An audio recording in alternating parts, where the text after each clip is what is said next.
ನಮಸ್ಕಾರ ಸ್ನೇಹಿತರೆ, ನಾನಿವತ್ತು ಗೃಹಲಕ್ಷ್ಮಿ ಯೋಜನೆ ಬಗ್ಗೆ ಮಾಹಿತಿ ನೀಡ್ತೀನಿ. ಈ ಗೃಹಲಕ್ಷ್ಮಿ ಯೋಜನೆ ಅಂದರೆ ಏನಪ್ಪ ಅಂದರೆ,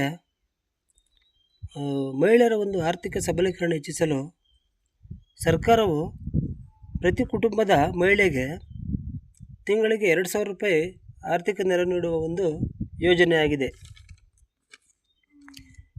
ಈ ಗೃಹಲಕ್ಷ್ಮಿ ಯೋಜನೆಯಲ್ಲಿ ಒಂದು ಬದಲಾವಣೆಯನ್ನು ಮಾಡಿದ್ದಾರೆ.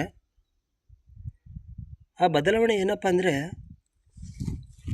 ಕರ್ನಾಟಕ ಸರ್ಕಾರ ಈ ಗೃಹಲಕ್ಷ್ಮಿ ಯೋಜನೆಯಲ್ಲಿ ಈ ಪಾರದರ್ಶಕತೆಯನ್ನು ಹೆಚ್ಚಿಸಲು ಬಯೋಮೆಟ್ರಿಕ್ ವ್ಯವಸ್ಥೆಯನ್ನು ಜಾರಿಗೆ ತಂದಿದೆ.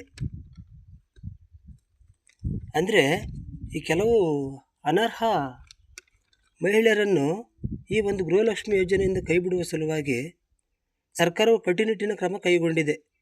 ಅಂದರೆ ಅರ್ಹರಲ್ಲದವರನ್ನು ಈ ಒಂದು ಯೋಜನೆಯಿಂದ ಕೈ ಬಿಡೋಕ್ಕೋಸ್ಕರ. ಮತ್ತು ಈ ಒಂದು ಬಯೋಮೆಟ್ರಿಕ್ ವ್ಯವಸ್ಥೆ ಅನ್ನುವುದು ಕಡ್ಡಾಯವಾಗಿದೆ.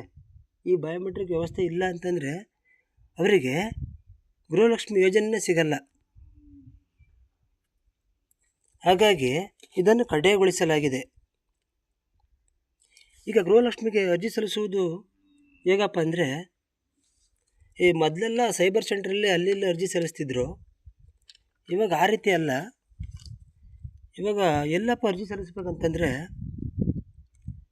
ಬೆಂಗಳೂರು 1 ಅಥವಾ ಜಿಲ್ಲಾ 1 ಕೇಂದ್ರಗಳು ಅಥವಾ ಕರ್ನಾಟಕ 1 ಕೇಂದ್ರಗಳು ಮತ್ತು ಗ್ರಾಮ 1 ಕೇಂದ್ರಗಳಲ್ಲಿ ಮಾತ್ರ ಅರ್ಜಿ ಸಲ್ಲಿಸಬೇಕು.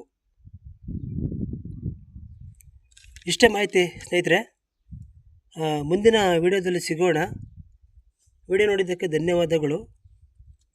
Thank you all.